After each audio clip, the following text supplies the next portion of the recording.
डाल सकते हैं। लूका की मार्फत लिखा गया अंजीली बयान उसका 5वां बाब और उसकी 12वीं आयत से हम कलाम मुकद्दस में से सीखेंगे।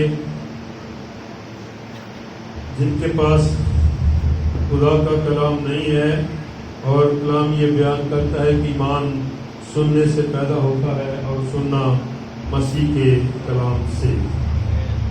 आइए आप कलाम मुकद्दस में से देखें।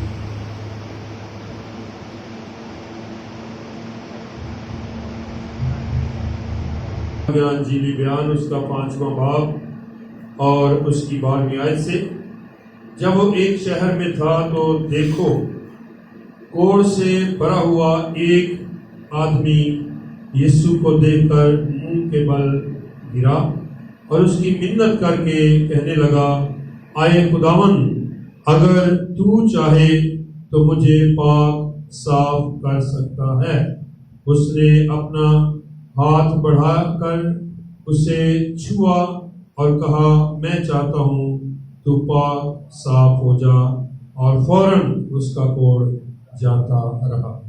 कलाम मुकद्दस का पढ़ा जाना, सुना जाना और अमल किया जाना हम सबों के लिए बरकत का सबब बने। सब कहें आमीन। आज से जो हमारे लिए खुदावंद का जिंदा कलाम है वो है हमारा मज़मून कोढ़ पर कुदरत। कोढ़ पर कुदरत, हम सब इस बात को जानते हैं। अगर पुराना अहदनामा हम देखें तो कोढ़ की बीमारी ऐसी बीमारी थी जो तिबी लिहाज से अगर कोई उसे छू जाता तो उसको भी कोढ़ हो जाता, एक खतरनाक बीमारी। और अगर हम मजहबी लिहाज से इसको देखें तो जो उसको छू जाता था वो नापाक हो जाता था। तिबी लिहाज से वो बीमारी उसको लग जाती थी, खतरनाक बीमारी थी। लेकिन मजहबी लिहाज से ये है कि जो उसको छूता था वो नापाक हो जाता था। लेकिन यहाँ पर हम खुदा की कुदरत को देखेंगे कि खुदा की कुदरत के सबब से खुदा जो कोढ़ पर कादिर मुतलक है, कोढ़ को हुक्म देता है और कोढ़ बीमारी चली जाती है। लेकिन यहाँ पर सबसे बड़ी बात हम इसको देखते हैं, वो कोढ़ी जो था उसको किसी चीज की परवाह नहीं है, किसी चीज का खौफ नहीं है, बल्कि वो बगैर किसी खौफ के कलाम मुकद्दस में ये बयान किया गया है कि वो कोढ़ का बीमार भी जानता था कि अगर कोई किसी को मैं छू लूंगा तो एक तो वो नापाक हो जाएगा और उसको ये बीमारी भी लग सकती है। लेकिन आज हम इस बात को देखें, अब वो कोढ़ी जो है किसी इंसान के पास नहीं है, वो कोढ़ी जो है किसी तबीब के पास नहीं है, वो कोढ़ी जो है किसी डॉक्टर के पास नहीं है, बल्कि कलाम ये बयान करता है वो कोढ़ी जो है कहां पर है, खुदावंद यीशु मसीह के कदमों में।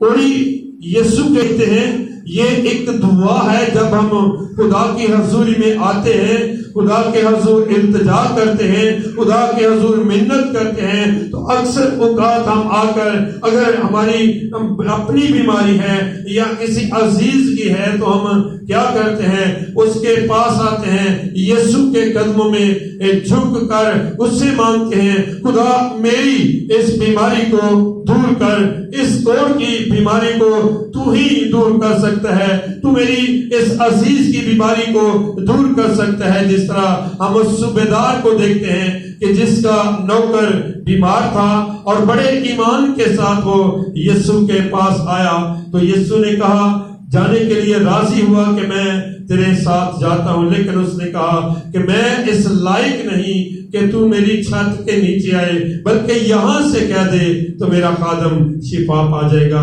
ईमान किसका था? ईमान उस बीमार का नहीं था, ईमान उस सूबेदार का था जिसका नौकर बीमार था। वो इस ईमान के साथ आया कि यीशु यहां से कह देगा तो मेरा खादम शिफा पा जाएगा। और यहाँ पर हम इस बात को देखते हैं, उस कोढ़ी को देखते हैं कि उसका सबसे पहला काम यह है کہ کوڑی ایک حلیمی کی صورت میں، ایک فروتنی کی صورت میں، ایک عاجزی کی صورت میں خدا کے پاس آتا ہے، یہ کیسے ہمیں نظر آتا ہے کہ وہ ایک عاجز بن کر، ایک اپنے آپ کو خالی کر کے فروتن بن کر یسوع کے پاس آیا۔ اس لیے ہمیں اس آیت سے ظاہر ہوتا ہے کہ لکھا ہے کہ وہ آدمی کوڑ کا جو بیمار تھا یسوع کو دیکھ کر منہ کے بل گرا۔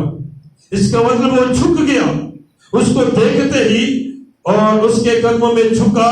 جب ہم کلام مقدس میں مرکز کی معرفت لکھا گیا انجیلی بیان دیکھتے ہیں اور متی کا دیکھتے ہیں تو متی میں یہ بیان کیا کہ اس نے تجھ کو سجدہ کیا، وہ گھٹنوں کے بل ہو گیا، وہ اس کے پاؤں پر گر پڑا اور اس کی منت کر کے کہنے لگا۔